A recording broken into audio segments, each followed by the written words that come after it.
जब सुने के होई भोजपुरी गाना बस बजे के चाही गाना। का भौजी होली में सुना है कि खूब साया से धुआं निकाल रहे हैं और सुना है कि 10 दिन पहले भैया घरवा आ गए हैं और लग रहा है कि खूब दाल कर रहे हैं भौजी। अरे का बतावे देवर जी, होली में तो जानवे नु करते हैं। कौन चीज?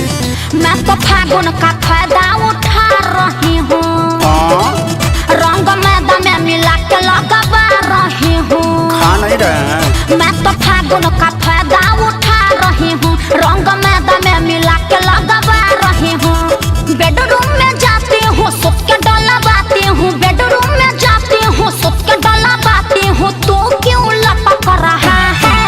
अरे और सुनिएगा, पिचकारी टेढ़ हो जाएगा। अरे बताइए ना भौजी, और क्या चल रहा है? होली में भतरा चपक रहा है, साया से रंगवा टपक रहा है। होली में भतरा चपक रहा है, साया से रंगवा टपक रहा है।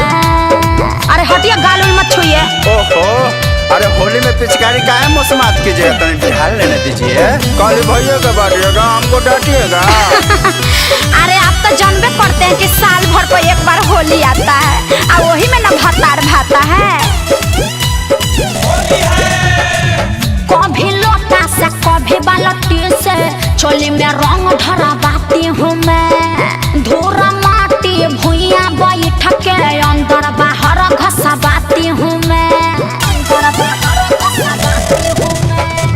कभी लोटा से कभी बाल्टी से चोली में रंग ढरवाती हूँ मैं। धूरा माटी भुइया बैठ के अंदर बाहर घसवाती हूँ मैं।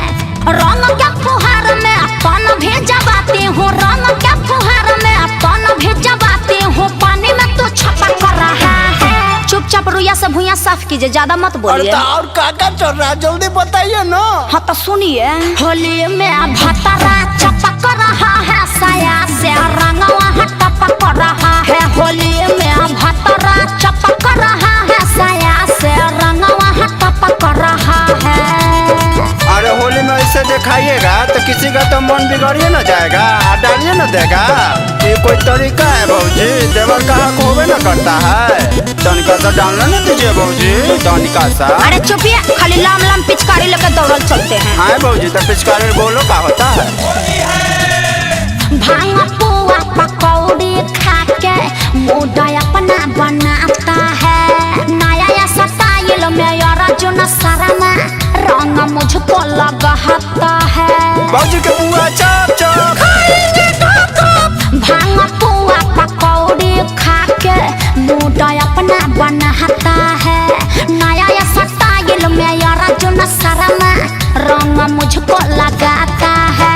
माजा खूबे आता है, सर्दी हो जाता है। माजा खूबे आता है, सर्दी हो जाता है। सुन के तू भभक रहा है। अरे अब तो समझ गए ना। अरे सब ऊपर से निकल जा रहा है भौजी। होली में भतरा चपक रहा है, साया से रंगवा टपक रहा है। होली में भतरा चपक रहा है, साया से रंगवा टपक रहा है। अरे अपना तो मजा ही मजा है।